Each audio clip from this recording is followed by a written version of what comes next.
पाठ 2 पुरुषार्थ और संलग्नता एफर्ट एंड इन्वॉल्वमेंट।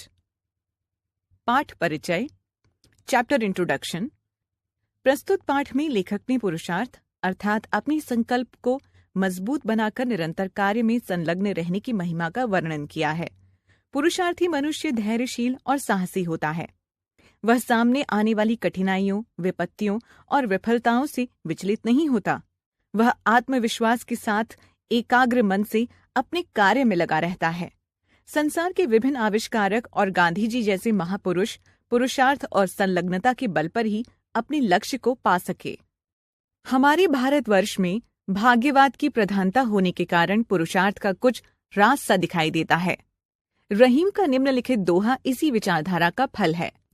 जो पुरुषार्थ ते कहूँ संपत्ति मिलत रहीम, पेट लागे विराट घर तपत रसोई भीम।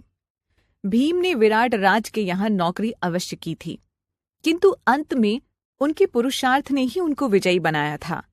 हमारा भाग्य भी तो पिछले जन्म के पुरुषार्थ से ही बनता है। जिस प्रकार कल का कुपच आज के उपवास से ठीक हो जाता है, उसी प्रकार आज का पुरुषार्थ पिछले जन्म के भाग्य पर विजय पा लेता है। यदि पुरुषार्थ की महत्ता ना होती तो शास्त्रों का उपदेश ही वृथा होता। योग वशिष्ठ में लिखा है कि जिस प्रकार एक बलवान कमजोर पर विजय पा लेता है, उसी प्रकार आज का प्रबल पुरुषार्थ कल के संस्कारों को दबाकर मनुष्य को विजयी बनाता है। पुरुषार्थ का अर्थ है संकल्प को दृढ़ बनाकर कार्य में संलग्न हो जाना और विपत्तियों से विचलित ना होना। विघ्नों के भय से नीच आदमी ही पुरुषार्थहीन बने बैठे रहते हैं।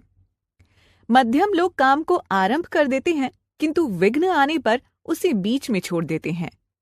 श्रेष्ठ लोग विघ्नों के बार बार आने पर भी किए गए काम को जब तक परिणाम तक ना पहुंचा दे, वे छोड़ते नहीं हैं। पुरुषार्थी मनुष्य दुख और सुख को नहीं गिनता। गर्मी, जाड़ा और बरसात उसकी गति में बाधक नहीं हो सकते हैं। उसके संकल्प में एक निष्ठता और ध्रुव की सी अचलता रहती है। उसकी दृढ़ प्रतिज्ञा पार्वती की सी होती है। कोटि जन्म लगी रगरी हमारी, बरों संभू ना तू रहो कुआरी। त्रिया तेल हमीर हट चढ़े न दूजी बार का उसका संकल्प अटल रहता है। पुरुषार्थी मनुष्य के लिए लक्ष्य की निश्चितता के साथ आत्मविश्वास और उत्साह चाहिए। लक्ष्यहीन मनुष्य कभी सफल नहीं हो सकता है। उसकी शक्तियां केंद्रित नहीं रहती हैं। वह चाहे जितने हाथ पैर पीटे, किंतु उसे सफलता के दर्शन नहीं होते हैं। इसलिए मनुष्य को बहुधंधी होना ठीक नहीं। मनुष्य को उतना ही काम हाथ में लेना चाहिए जितना कि वह सफलतापूर्वक कर सके, और फिर अपने ध्यान को उसी लक्ष्य पर जमा दे।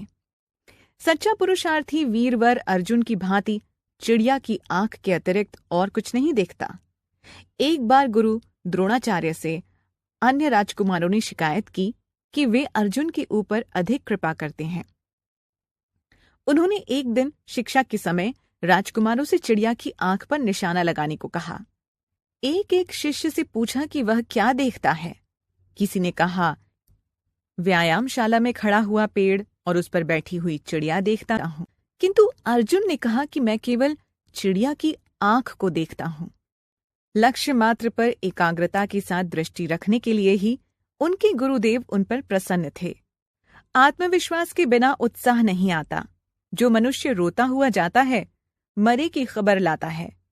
विजेता सीजर के मन का आत्मविश्वास ही उसे रूपिकर नदी के पार ले गया।